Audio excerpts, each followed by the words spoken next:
윤석열 대통령과 이재명 대표의 첫 회담이 이틀 앞으로 다가왔습니다.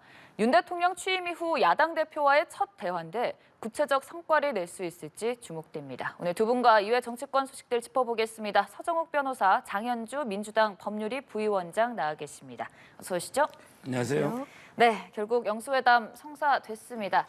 다음 주 월요일 오후 2시로 정해졌는데요. 준비 과정부터 사실 녹록지 않았는데 여러 가지 준비 회동을 거친 이후에 이재명 대표가 의제는 다 제쳐두고 일단 윤석열 대통령부터 만나겠다라고 밝히면서 대통령실도 이에 환영하고 결국 성사가 됐습니다. 그 배경 자세히 좀 짚어볼까요? 아마 근데 이재명 대표가 너무 근데 무리한 조건을 내걸은 거죠. 거기에 대한 여론이 안 좋았어요. 예를 들어 이제 거부권 행사를 사과를 해라 했거든요. 이게 말이 됩니까? 그러면 예를 들어 윤 대통령이 이재명 대표 보고 당신들이 입법을 독주한 걸 사과 먼저 해라 하면 받아들일 수 없잖아요. 이거는 이제 그 협치가 아니거든요. 그리고 이제 25만 원씩을 미리 뿌리는 거 있잖아요. 이걸 의제 될라 이것도 안 되잖아요. 이건 여론이 안 좋아요. 그다음에 그 특검도 이거는 정면으로 이제 윤 대통령을 겨냥한 거거든요. 최상배 특검은.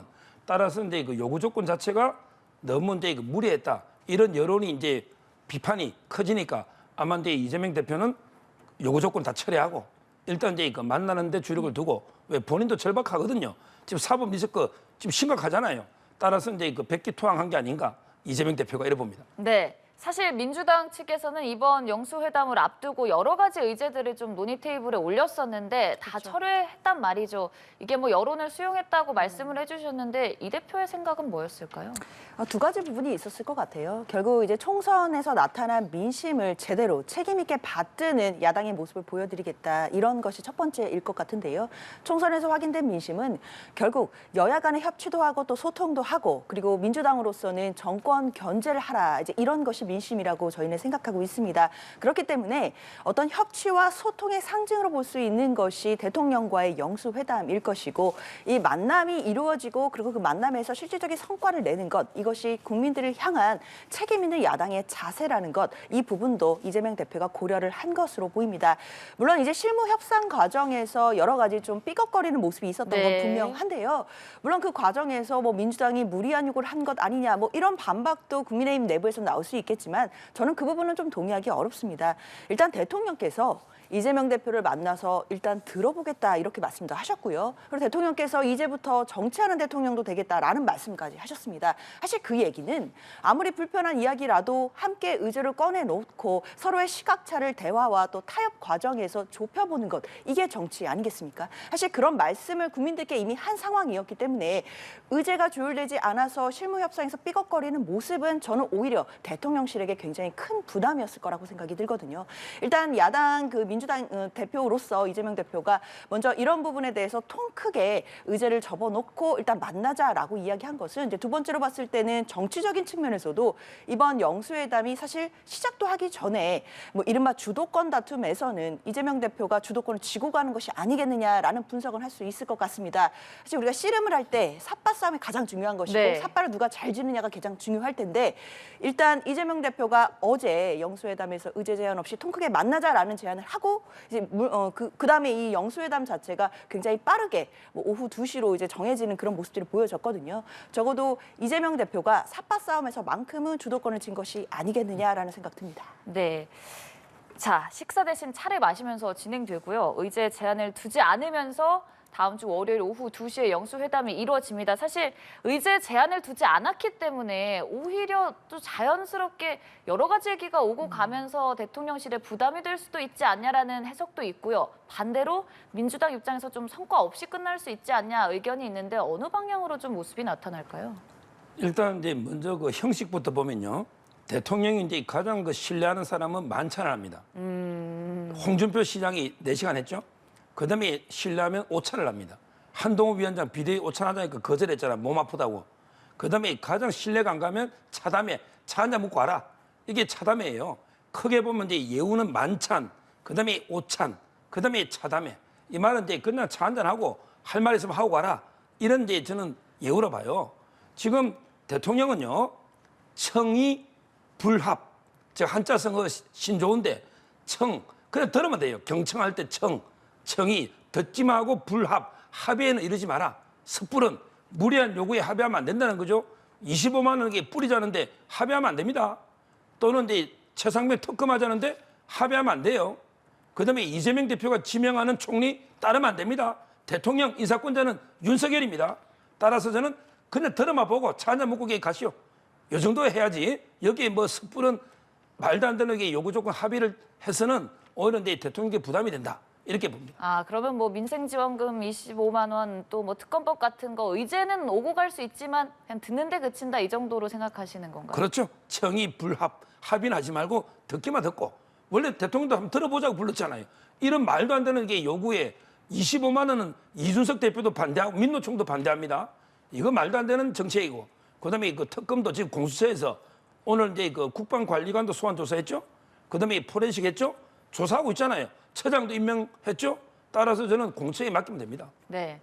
뭐 변호사님께서 말씀해 주신 거에 따르자면 결국 영수회담 이후에 별다른 성과는 나타나지 않을 것이라는데 무게를 실어 주셨거든요. 비슷하게 생각하세요? 글쎄요, 만약에 영수회담에서 사실상 뭐 아무런 성과가 없고 국민들 보시기에 사진만 찍으려고 만난 것 아니었느냐라는 얘기가 나오게 된다라고 한다면 만약에 그 책임을 묻는다면 국민들께서 대통령과 그리고 이재명 대표 중에 누구에게 더 책임을 많이 물으실까는 사실 저는 대통령일 거라고 생각이 듭니다. 왜냐하면 이번 이 영수회담을 대통령이 제안하게 된 이유가 무엇입니까? 결국 총선 참패로 확인한 민심 때문이 아니겠습니까? 그동안 대통령께서 총선 전에는 취임한 지 2년이 가까이 되도록 야당 대표와 한 번도 만난 적이 없었거든요. 그러나 총선 민심을 통해서 결국 야당 대표와도 협치하고 소통하라라는 이 국민의 명령에 대통령께서도 그리고 대통령실도 부응하고 있는 것이라고 생각이 들거든요. 그런데 만약 이 회담 자체가 형식적으로 만나서 사진만 찍고 또는 뭐 차 한잔하고 이렇게 끝나게 된다라고 한다면 국민들 보시기에는 대통령실의 어떤 국정 기조의 변화가 전혀 없구나라고 또 그런 메시지를 받으실 수도 있다라는 우려가 듭니다. 그렇기 때문에 이번 만남 자체는 정말 형식적으로 그쳐서는 안 될 것 같고 야당 대표로서도 뭐 많은 이야기들 특히 이제 민심을 대신 전해야 되는 역할들이 있거든요. 그런 야당 대표로서의 책무도 다해야 될 것이고 대통령께서도 뭐 본인이 들으시기에는 조금은 다소 불편한 그런 이야기들이 의제로 올라온다라고 하더라도 그 이야기에 대해서 또 다른 대안도 마련해 주시면서 서로 간의 시각차를 좁혀 나가는 모습, 그 모습을 보고자 하는 게 국민들의 희망이 아닐까 저는 그렇게 생각합니다. 네. 총선 이후에 소통 행보 중 일환으로 영수회담까지 성사되는 모습이 나타나고 있는데요. 일단 영수회담 다음 주에 어떤 모습으로 이루어질지 지켜보도록 하고요. 여론조사 얘기도 좀 해보겠습니다. 윤석열 대통령 국정 지지율 여론조사 자세한 수치를 좀 살펴보면은 지지율이 24%로 2주 연속해서 20%대에 머물렀습니다. 긍정평가 24%, 부정평가 65%입니다.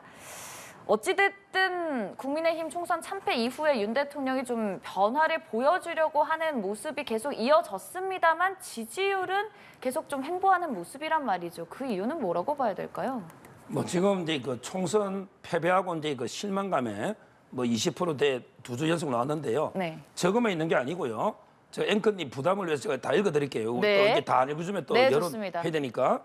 리얼미터가 에너지경제신문 의뢰로 15일부터 19일까지 18세 이상 유권자 2,509명, 신뢰도 95% 수준의 플러스 마이너스 2 조사한 게 이번 주에 있는데요. 네. 여기는 대통령 지지율이 32.3이고요. 아, 네. 그보다 더 중요한 게요. 정당 지지율 국민의힘은 2.2 상승해서요 35.8이고요. 그다음에 민주당은 하락해가지고 2% 35입니다. 이 말은 이제 국민의힘의 지지율이 민주당보다 높다. 이게 민심이에요. 의석은 민주당이 몇 석 더 얻었죠 이번에 총선에.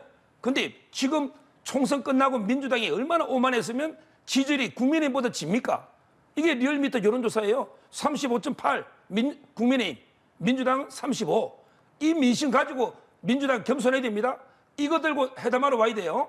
뭐 총선이 뭐 앞서있는 그 의석 가지고 대통령실 올 게 아니고 국민의힘보다 더 뒤지고 있다는 이 여론조사 들고 겸손한 자세로 이게 회담 임해야 된다. 이게 저는 총선 이후의 면심이다 이렇게 봅니다. 네.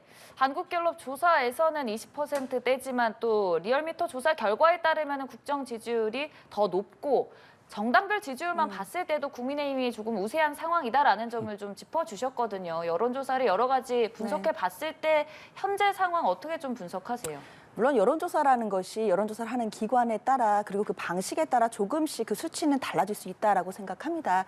그리고 뭐 서 변호사님 같은 경우에는 이제 보수 진영에서 이제 활동하시는 평론을 하시니까 아무래도 이런 평론도 당연히 나올 수 있다라고 생각은 드는데요. 저는 다만 대통령실에서는 갤럽 여론조사에 대해서 주목하고 있을 거라고 생각합니다. 아마 대통령실에서도 다른 조사에서는 괜찮게 나오니까 상관이 없어라고 생각하지는 않을 것 같고요. 대통령실에서는 당연히 총선 이후에 나타난 이 민심에 대해서 촉각을 곤두세우고 있을 거라고 저는 생각합니다. 갤럽에서 나타난 사실 그 대통령의 지지율이라는 것 자체가 20%대를 계속 2주째 유지하고 있습니다. 사실 이 정도라고 한다면 국정 운영의 탄력을 받기는 굉장히 어려운 수치라고 할 수밖에 없거든요. 게다가 여소야대 국면이 대통령 임기 내내 지금 이루어지는 상황이기 때문에 야당과의 협치가 없이는 사실 대통령이 하고자 하는 어떤 국정 방향에 대해서 제대로 할 수 있는 것이 아무것도 없는 상황이 현실입니다. 그렇기 때문에 이 영수회담이 정말 중요한 것 같고요. 이 영수회담에서 정말 형식적인 만남에 그치지 말고 야당 대표와의 물론 첫 술에 배부를 수는 없으니까 영수회담 한 번만으로 모든 국정 난맥이 다 풀리진 않겠지만 적어도 협치를 해 나가는 물꼬를 틔우고 그리고 국민들 보시기에 대통령의 국정 기조가 달라졌고 소통을 하려고 한다라는 모습으로 비춰질 수 있도록 하셔야만 뭐 갤럽 여론조사뿐만 아니라 다른 국정 지지도 자체에도 조금씩은 그 국민의 민심이 반영될 수 있지 않을까라는 생각 듭니다. 네. 영수회담 이후의 지지율 반등의 계기가 될 수도 있다라는 말씀을 해주셨는데 그렇게 좀 다시금 딛고 올라설 수 있다고 보세요? 이제 영수회담의 그 결과가 중요하겠죠. 예를 들어 이제 그 나쁜 합의를 해줬다. 예를 들어 백기투항식으로 뭐 25만 원 지원금을 준다든지 이런 식으로 이제 그 합의가 되면 더 떨어질 수도 있는 거고요. 아, 오히려. 그게 아니고 이제 대통령이 당당한 자세로 듣고 당당하게 그 나쁜 합의를 안 하고 이러면 이제 그 지지율이 올라갈 수도 있는 거고 저는 그 회담의 결과에 따라서 지지율이 움직일 수밖에 없다고 봅니다. 네, 여러모로 다음 주 월요일 큰 분수령이 될 것 같습니다. 국회 얘기도 좀 해보겠습니다. 민주당 바로 임시국회 소집 요구서를 제출했는데요. 일단 지금 국민의힘에서 이거를 계속해서 좀 반대편에 선 모습이거든요. 좀 잘 타게 될 수 있을까요? 예를 들어 이제 그 옛날에 대통령 선거를 보통 12월 달에 하잖아요. 네. 뭐 언제 할 거 아니에요. 그다음에 몇 달 뒤에 임기가 시작되잖아요. 예를 들어 이제 윤석열 대통령이 당선됐는데 문재인 대통령이 막 어떤 대통령으로서 중요한 행위를 하면 이게 되겠습니까? 이미 선거 끝났으면 그 전임 대통령이든 또 총선 끝났으면 전임 의원이든 이제 그 후임한테 넘겨주고 정리하고 해야지 무슨 이게 중요한 법을 한다고 지금 국회의원입니까? 국회의원 중에 절반은 제가 보기에 떨어지거나 공천을 못 받고 제안은 모르게 공천 못 받고 어디 나가 있는데 이게 국회 어느 국회를 한다는 겁니까 지금? 이걸 다 떨어진 사람들 아마 그대로게 21대가 22대 간 사람이 제가 몇 프로인지는 모르겠지만 상당 부분은 이제 그 불출마했거나 아니면 이제 공천을 못 받았거나 아니면 이게 낙선했을 거예요. 그 통계를 한번 봐야 되는데 근데 이렇게 선거 끝났는데 본인들이 국회라고 여러 가지고 중요한 법을 막 통과시킨다. 이게 맞습니까? 이제 그 지난 국회의원들은 국회의원이 아니잖아요. 사실상은 아니잖아요. 임기는 뭐 5월 말까지인지 제가 모르겠는데 사실상 총선이 끝났으면 세수는 새 부대, 새 국회에서 모든 걸 결정해야지 어떻게 저는 옛날 국회가 이런 걸 강행 처리하겠다고 하는지 이 생각이 아주 잘못됐다. 지난 국회는 그냥 마무리하고 빨리 이삿짐 싸고 짐 준비해야지 무슨 국회를 여는지 저는 납득이 안 됩니다. 네. 모든 걸 새로운 국회에 맡게 됩니다. 그러니까 지금 5월 임시국회 자체가 21대 국회의원들로 다시금 열게 되는 건데 21대 국회도 거대 야당 체제로 이루어져 있기 때문에 본회의는 강행할 수 있습니다. 그렇다면 비판의 목소리를 내주셨거든요. 이런 상황 속에서도 민주당이 강행하려는 이유는 뭐라고 봐야 될까요? 일단 21대 국회가 아직 임기 중에 있습니다. 네. 지금 현재 국회가 있고요. 그 국회의원들의 임기는 5월 말까지입니다. 그 말씀은 5월 말까지는 그 국회의원들이 국민들의 혈세로 세배를 받는다는 겁니다. 당연히 일해야죠. 특히 이제 최상병 특검법이 특히 5월 본회의에 올라가는 법안 중에 가장 대표적인 법안이 될 텐데요. 이 최상병 특검법 발의를 총선 이후에 민주당이 발의한 게 게 아닙니다. 아시다시피 지난 10월에 이미 패스트트랙에 태웠고요. 논의를 거쳐서 올해 4월 3일에 본회의에 자동 부의가 되었습니다. 그렇다면 이제 표결만 남은 상황인데 이것을 5월에 만약에 본회의를 열지 않는다라고 한다면 21대 국회가 그냥 마무리가 되고 끝이 나고 이 법안 자체가 자동으로 폐기가 돼버립니다. 네. 사실 그렇다면 작년 10월부터 패스트트랙에 태웠던 모든 일정 자체가 모든 노력들이 물거품돼서 사라져 버리는 것인데 사실 민주당 입장으로서는 국민들께 책무를 다해야 되는 야당 국회의원으로서 이런 것을 두고 볼 수 없다라는 입장입니다. 그렇기 때문에 5월에는 반드시 본회의를 열어서 이 안건을 대해서 당연히 이제 통과를 시켜야 된다라는 입장이고요. 이 부분에 대해서는 뭐 물러섬은 전혀 없을 것으로 예상됩니다. 네, 사실 최상병 특검법은 민주당뿐만이 아니라 범야권 전체에서 좀 강하게 밀고 있는 상황인데 이렇게 되면은 국회에서는 처리가 될 거라고 보세요? 아니면 이후에 또 윤석열 대통령이 거부권을 행사하는 데까지도 갈 거라고 보시고? 지금은 이제 뭐 워낙 떨어진 분들이 많아서 제적이 찰지 안 찰지는 모르겠는데 네. 그거는 이제 투표해봐야 되겠지만 저는 뭐 당연히 그렇다면 이게 그 거부권 행사해야죠. 말도 안 되는 데 정치 특검 아닙니까? 다시 이게 3분위가 될지 안 될지 또 따져봐야 되지만 그런 건 이제 그다음 문제고 저는 대통령이 잘못된 법은 거부권 행사하는 게 맞고요. 아니 국회가 이제 뭐 평소에 3년 거의 4년 임기잖아요. 3년 8, 9개월 동안 이게 무슨 일 했습니까? 매일 싸우고 아무 일도 안 하다가 총선 끝나고 이제 다 이미 끝난 짐 싸가 짐 옮기 되거든요.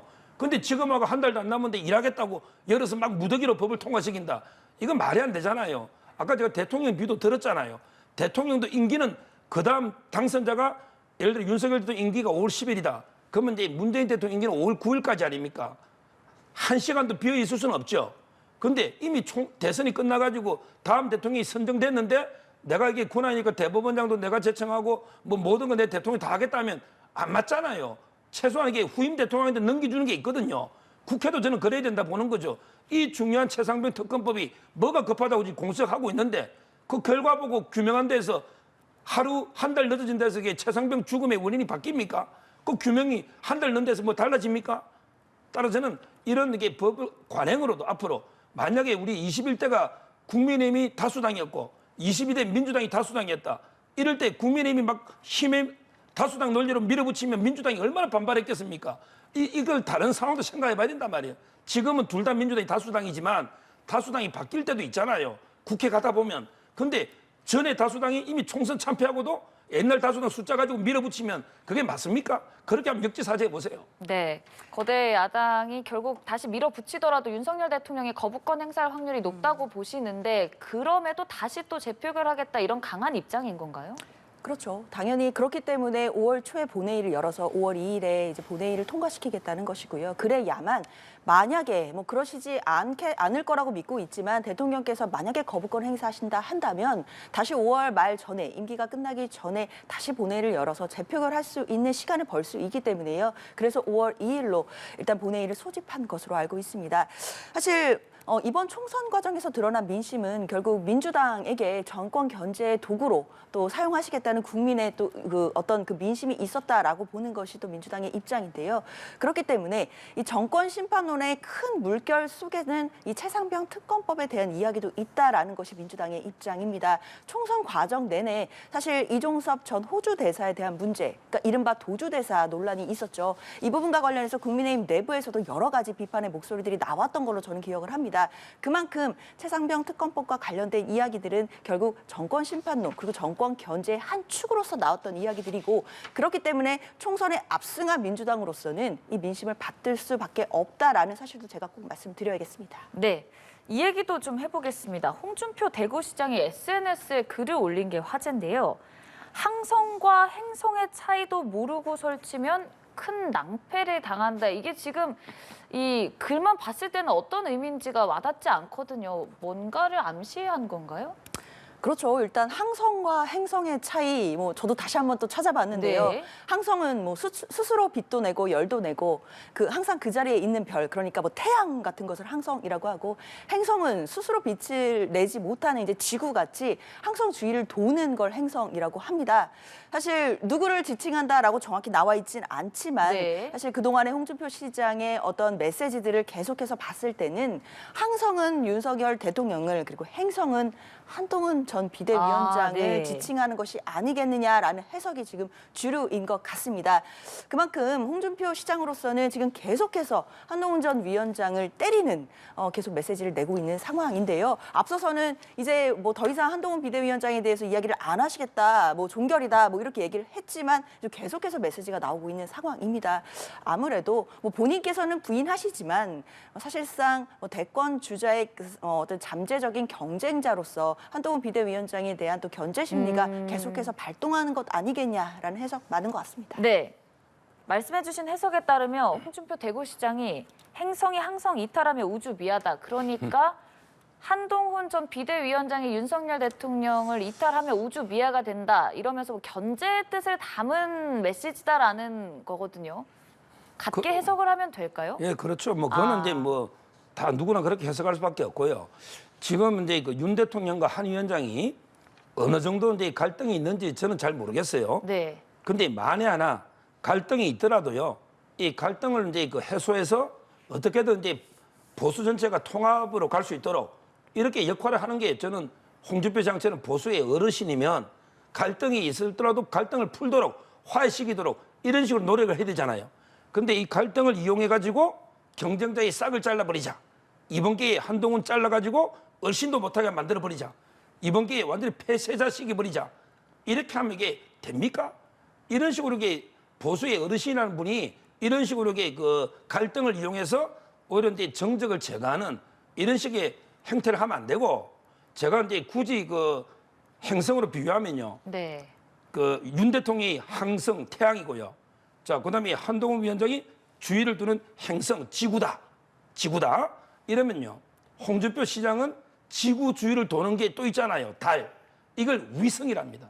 그러니까 크게 세 가지가 있는 거예요. 항성, 행성, 위성. 제가 보기에 한동훈 위원장은 지구 정도 규모가 돼요. 행성. 근데 거기에 비하면요.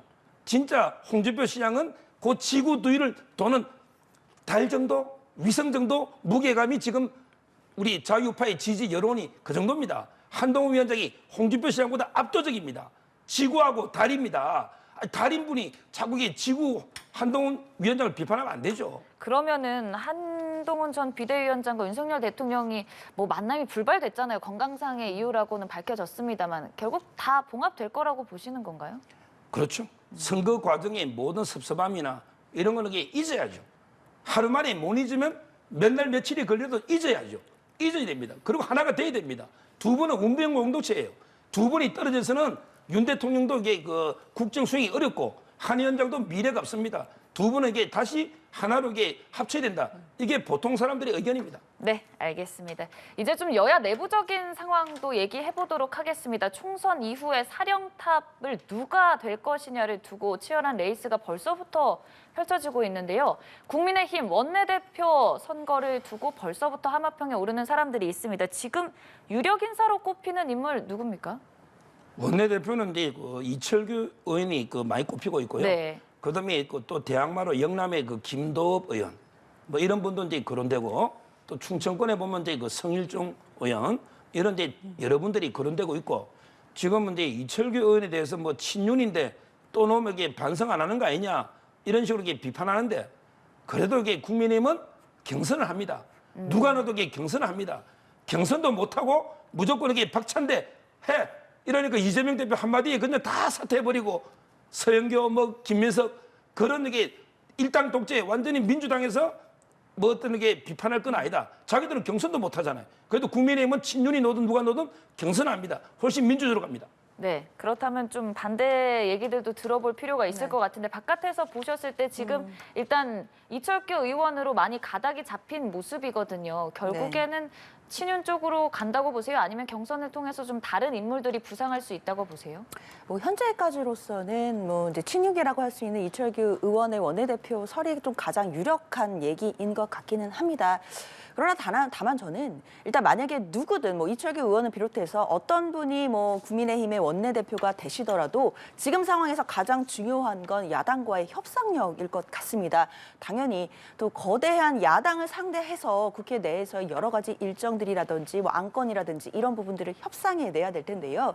그러면 국민의힘 원내대표로서 야당과의 협상력을 높이기 위해서는 저는 1차적으로 국민의힘 내부에서 탄탄한 지지를 받는 분이 원내대표가 돼야 된다라고 생각을 합니다. 네. 내부에서조차 비토의 목소리가 나오고 내부에서조차 리더십이 흔들린다라고 한다면 사실상 강한 야당을 상대로 해서 어떤 협상을 할 수가 있겠습니까? 사실 그렇기 때문에 어느 때보다도 더 큰 협상력이 필요하기 때문에 역설적으로 저는 개파, 그러니까 이제 친윤계 의원들 같은 경우에는 사실상 그 리더십이 흔들릴 수 있다라는 생각이 솔직히 듭니다. 그냥 국민의힘 내부에서조차 사실 이철규 의원의 원내대표설이 나오자마자 내부에서 벌써 비토하는 목소리들이 나오고 있거든요. 뭐 도로 친윤당이 되는 것 아니냐, 국민들이 보시기에 이거 총선 민심을 어떻게 받아들이는 것을 보겠느냐, 여러 가지 이야기들이 벌써 나오고 있기 때문에 사실상 이철규 의원이 만약에 원내대표에 출마를 하신다고 한다면 뭐 유력한 후보니까 당선되실 가능성이 높겠지만 내부에서 사실 탄탄한 지지를 받고 강한 리더십을 갖기는 어려울 것 같다 생각됩니다. 네.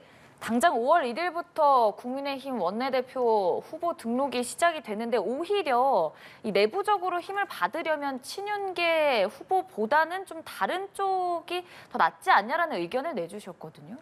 그러면 이게 그 민주당은 왜 친명계 후보를 추대합니까? 그냥 반명계도 있잖아. 한 20명 됐잖아요. 민주당도 반명 원내대표 하면 되지. 본인들은 이게 찐명 중에 찐명 박찬대 의원을 추대해놓고 국민의힘 보고 이게 반윤 후보를 이렇게 해라. 이게 말이 됩니까? 조언이. 지금 국민의힘이 친윤당이 되는 게 뭐가 나쁩니까? 아니 대통령을 보유한 집권 여당이 친윤당이 돼야지. 그 반윤당이 되면 이게 집권 여당입니까? 그 말이 안 되는 조언을 하고 있는 거죠. 저는 당대표하고 원내대표는 다르다 봐요. 당대표는 조금 이게 뭐 반윤까지는 아니더라도 비윤 정도 괜찮아요. 왜 당대표는 당을 이끌어가고 개혁하니까. 근데 원내대표는요. 대통령실하고 이게 찰떡궁합이 돼서 국회에서 이게 입법적으로 방어를 해야 돼요. 대통령이 거부권을 행사하면 당에서는 또 재의결 들어올 거 아닙니까? 그때는 이게 100표가 똘똘 뭉쳐야지 부결시킬 수가 있거든요. 이런 식으로 이게 대통령실과 원내대표는 이게 입법과 관련해서 하나가 이게 원팀이 안 되면요. 그냥 각계격파돼 버립니다. 그렇잖아요. 대통령이 거부권 했는데 당에서 그냥 똘똘 안 뭉치고 반년이 통과시켜버리면 그럼 이게 집권여당 개멸돼 버리죠. 이게 당이 되겠습니까? 따라서 저는 당대표는 나경원 의원처럼 비윤도 좋다. 그러게 원내대표는 가능하면 이게 대통령실과 원팀이 되는 게 맞고 그래서 민주당도 박찬대 의원 하잖아요. 자꾸 이렇게 나쁜 자기들은 친명하면서 여는 반윤해라 이러면 안 돼요. 네. 그래서 저는 조금 다르게 보고 있는데요. 이제 친명 말씀해 주셨으니까 민주당 얘기를 조금 네. 말씀을 드리자면 만약에 지금 상황이 바뀌어서 민주당이 총선에서 만약에 참패를 했다라고 한다면 친명계 의원이 원내대표로 나오는 것에 대해서 국민의힘도 강하게 비판을 했을 것 같습니다. 그러나 지금 상황은 그게 아니지 않습니까? 정반대의 상황으로 민주당이 총선에서 압승을 한 것이고 사실상 친명계 의원들이 지금 굉장히 많이 국회에 있는 상황입니다. 그렇기 때문에 지금 총선 민심을 받들어서 신속하게 속도감 있게 일을 해야 되고 그리고 야당으로서 처리할 부분들을 제대로 해야 된다라는 것이 지금 민주당의 입장이고 또 강한 민주당이 되겠다라는 것이 또 민주당이 또 총선에서 계속해서 국민들께 드렸던 약속입니다. 그 약속을 지켜가는 과정이라고 생각을 해야 될 것 같고요. 반대로 총선에서 이번에 참패를 했던 국민의 입장에서는 이번 선거의 책임이 뭐 대통령에게 있느냐 한동훈 비대위원장에게 있느냐 여러 가지 갑론을박이 있지만요. 적어도 국민들이 보시기에는 친윤계 의원들에게도 이번 총선 참패의 책임이 어느 정도는 있을 거라고 생각이 듭니다. 그렇기 때문에 친윤계의 핵심이라고 할 수 있는 의원들이 원내대표로 나서는 것에 대해서 국민들께서 불편해하시는 시각이 있다는 점 민주당과는 조금 다른 상황인 것 같습니다. 근데 한 말씀만 더 반박하면 만약에 국민이 이번에 100석도 안 줘가 뭐 80석, 90석 줬다. 이럴 때는 이제 진짜 친윤 후보가 하면 안 돼요. 그때는 진짜 완전히 대혁신을 했기 때문에 뭐 반윤도 좋다 봐요. 근데 국민은 현명하게 막을 수 있는 재의결을 막을 수 있는 108석이나 준 겁니다. 그래도 100석 이상 되면 막아야 돼요. 이때는 저는 친윤 후보가 나와서 당과 똘똘 뭉쳐서 대통령 중심으로 하나가 되면 이게 100표만 넘으면 입법을 다 막을 수가 있거든요. 그 점에서 저는 근데 그걸 반윤 원내대표잖아요. 그러면 각계격파되면 당이 와야 돼 버린다니까요. 보수가 와야 돼 버린다니까. 우리 박근혜 대통령 임기 말이 봤잖아요. 네. 그렇게 돼 버린다니까. 알겠습니다. 양당 모두 원내 사령탑 선거에 좀 치열한 주목이 이어지고 있는데 일단 민주당에서는 박찬대 의원이 단독 입후보한 상황이고요. 국민의힘은 당장 다음 달부터 치열한 원내대표 레이스를 치르게 됩니다. 민주당은 원내대표의 경우에는 박찬대 의원으로 단독 입후보한 상황이고 오히려 국회의장직을 두고 지금 엄청 치열하더라고요. 그렇죠. 일단 육선 의원이 이제 조정식 의원과 그리고 추미애 전 의원이 일단 거론되고 있고요. 또 5선에서도 우원식 의원 그리고 정성호 의원 뭐 이런 분들이 지금 여러 가지 한마평이 오르고 있는 상황입니다. 아무래도 국회의장과 관련된 부분은 좀 치열해질 수 있는 분위기가 있어 보이기는 하는데요. 사실 이를 두고도 뭐 일각에서는 또 이런 비판이 나오긴 합니다. 너무 이제 국회의장으로서의 중립의 의무가 있는 것인데 선명성 경제만 하는 것이 아니냐라는 또 우려들도 나오는데요. 저는 이 부분은 뭐 기호에 불과할 거라고 생각합니다. 일단 당내에서의 경선이 있기 때문에 그 관련한 또 총선 이후에 또 선명한 또 민심을 반영해야 된다라는 부분들이 목소리로 터져 나올 수는 있다고 생각하는데 만약에 진짜 국회의장직에 또 수행을 하게 된다라고 한다면 또 상황이 달라질 수 있겠다라는 생각은 듭니다. 그리고 이제 국회의장으로서 사실 또 이번에는 여소야대 국면에서 야당으로서 해야 될 일들도 굉장히 많은 것인데 야당 출신의 국회의장이 되는 것이기 때문에 여러 가지 또 각오들도 나올 수 있는 상황이다라는 생각은 듭니다. 네. 국회의장 경선 뭐 벌써부터 과열 양상을 띠는 모습이거든요. 웃음을 짓는 이유는 무엇일까요? 제가 이제 정치 평론 9년 했는데 정치에 몇십 년 봤는데 제가 한 30년대에 처음 보는 게 세 가지가 있어요. 네. 도저히 납득이 안 되는. 첫째가 이제 이재명 대표를 연임으로 추대하자. 저는 야당 역사에 처음 봅니다. 연임. 그다음에 두 번째 170석 거대 야당이 원내대표를 추대한다. 선거를 안 하고. 이걸 두 번째 처음 보고요. 그다음에 마지막으로 세 번째 국회의장을 개딸들이 투표하자. 이걸 처음 봅니다. 우리나라는 대의제 민주주의고 국회의장은 이제 원래는 국회의원들이 뽑는 거죠. 그런데 관례상 다수당의 최다선 의원 중에 뽑잖아요. 그런데 개혁의 딸 있잖아요. 이분들이 추미애를 갖다 투표를 하자. 이러고 있잖아요. 이게 저는 처음 보는 세 가지 현상이 한 번에 일어난다. 그만큼 이게 민주당이 사당화됐다는 뜻이고요. 국회의장은 선명성이 아니고 중립성, 공정성이 아주 중요한 자리다. 이렇게 말씀드립니다. 네. 글쎄요, 일단 원내대표는 투표를 합니다. 물론 이제 후보자가 박찬대 의원 한 분이어서 그런 거지 과반 득표를 얻어야 된다라는 측면을 제가 꼭 말씀을 드려야 될 것 같고요.